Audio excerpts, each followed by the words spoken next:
Kingdom Come Deliverance 2, a game that doesn't just ask you to play in a medieval world, it invites you to step into a living, breathing piece of history. Imagine being able to traverse medieval worlds like it's your own life, where every decision, every encounter, every fight matters. A game that doesn't just pull you into its story, but immerses you completely into the fabric of its world. And let me tell you, this game does not disappoint. Well, let's talk about the combat system first. I don't want to spoil too much, but Kingdom Come Deliverance 2 truly shines in its combat. We're talking about one of the most responsive and dynamic and creative combat systems in modern RPGs. It requires skill, precision, and strategy. You don't just hack and slash like other games. You have to think out the timing. You have to consider the movement. You have to plan out your attacks. It takes it to a whole new level. The combat is fluid, intuitive, and most importantly, fun. It's not just about pressing buttons and selecting the right combos. It's about deciding how to attack. Now, what's brilliant here is the freedom of how you can approach each fight. You can attack from various angles, overhead, left, right, and even thrust forward. Each direction adds a different layer of strategy. And the beauty of it is that it forces you to think even more in every single fight. Do you want to attack from high, catch the opponent off guard? Do you need to block? Do you need to continuously save your stamina?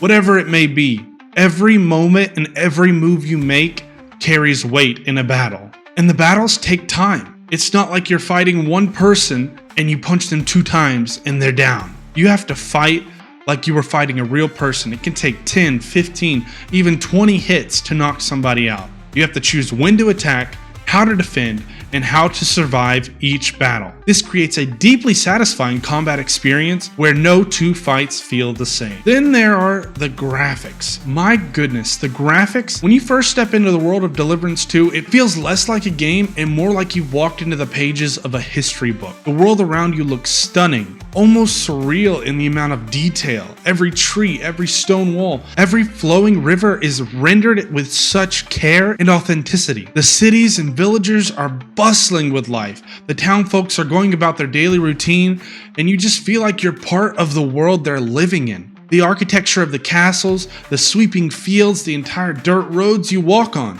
Everything feels meticulously designed, making it feel as though you truly traveled back in time. And it's not just the landscape that impresses. Character models are next level. Each NPC has distinct features and clothing and expressions that just give them personality and depth. Every character has something to say to contribute to the world around you. Even the overcast skies and the bright golden rays of the sun add to the immersive experience. It's more than just a game. It's like stepping into a fully realized world where every element feels connected. But what truly sets this game apart from so many other RPGs is the story. Kingdom Come Deliverance 2 is more than just about exploring or fighting. It's about caring. It's about being so deeply invested in the world that you feel every victory and every loss, and every heart-wrenching decision. The narrative here isn't just a series of quests you can breeze through. It's an emotional roller coaster, one that keeps you on the edge of your seat from opening moments to the very end. You go from being friends with this person, the next thing you know, this person is your worst enemy. In fact, it's hard not to get attached to the protagonist. You pretty much start off as a peasant working for this lord, and you begin developing friendships, and you have betrayals and moral decisions. You can't help but feel like you are the character. This is the protagonist that evolves based on your choices. You don't just watch them grow, you experience it alongside them. Whether you're playing as a heroic knight or making morally questionable decisions, it's hard not to have a strong emotional connection to them. Oh, and the people around you as well, they're just engaging. Some of them become your closest allies and others your bitter enemies. But all of them are written in such a way that makes it feel so real. There's a real sense of hatred for a character that wrongs you. There's a deep, fulfilling sense of joy when a character you care about succeeds or triumphs. And that's what makes a story so compelling. Every character feels like they have something to offer, and every interaction carries weight. It's a story you don't just play through, it's a story that you live. Now let's go on to the freedom in this game. I mean, you have a lot of freedom of what you can do. And freedom isn't just wandering around the map, even though you can do that, but making real, tangible decisions that affect how the world around you reacts. Every choice you make, from being dirty, from murdering people, from doing all these questionable things, changes the atmosphere around you. And you have to decide, are you going to sneak through the shadows and steal that chicken?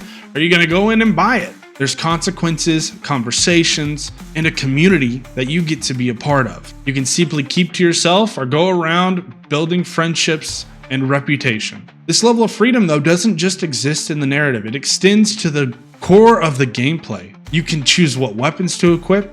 You can choose your armor. You can choose what perks you invest into. You can choose which friends you hang around. In most games, you wander around with no real consequences. Bloodstains and dirt don't really affect you, but in this game, pretty much most of the beginning of the game, they hate you because you're dirty. You stink. And even though they made you that way, they'll judge you. They'll avoid you. They'll make fun of you for being gross. And there's also the cool little touches this game adds, like hiding bodies. If you kill someone, you can hide them, or you can just leave it out in the open and it'll start to stink. You can steal items, you can sneak around, you can make the most of your environment around you, and it allows you to have a lot of freedom in your choices, whether you want to be good or bad. And you know, at times it really kind of gives me a Skyrim vibe. And that's saying something. Skyrim was one of the biggest RPGs when it came out, and I still play it to this day. With mods, it's pretty much a new game, with its freedom and ability to do whatever you wanted. But this game takes Skyrim and the idea of Skyrim to a whole new level. It blows it out of the water. The world isn't just open, it's living. The actions are meaningful. The game doesn't just give you an option to be good or evil. It makes you feel the consequences of your choices. If you steal, people will talk about it. If you leave a trail of destruction behind you, you'll have to deal with the fallout. And that, in my opinion, is what makes this game truly special. Kingdom Come Deliverance 2 doesn't just give you a world to explore, it gives you a life to live. A life filled with decisions, consequences, and deep satisfaction that comes from a truly immersive experience. From the incredibly responsive combat, to the stunning graphics, the emotional depth of the story, and genuine freedom to be whoever you want to be. This game delivers on every front. It's an RPG where every detail, every moment, every choice matters. So if you're a fan of deep, immersive role-playing games, if you want to experience what it truly means to live in a medieval world, then Kingdom Come Deliverance 2 is a game you absolutely have to experience. It's time to step into a world like no other. And without further ado, Kingdom Come Deliverance 2 gets a 10 out of 10. If I could, I would already nominate it for Game of the Year, but the year just started, so we have a lot of cool games coming up. But this is one of my favorite games I've played in a long time. But let me know in the comments down below, was this game your cup of tea, or was it just not something you're into? Did you not feel immersed, or did you feel like there were things they could improve? I personally think it's one of the best games I've ever played, but I would love to know what you think in the comments down below. So make sure to comment, like, and subscribe, and I'll see you in the next video.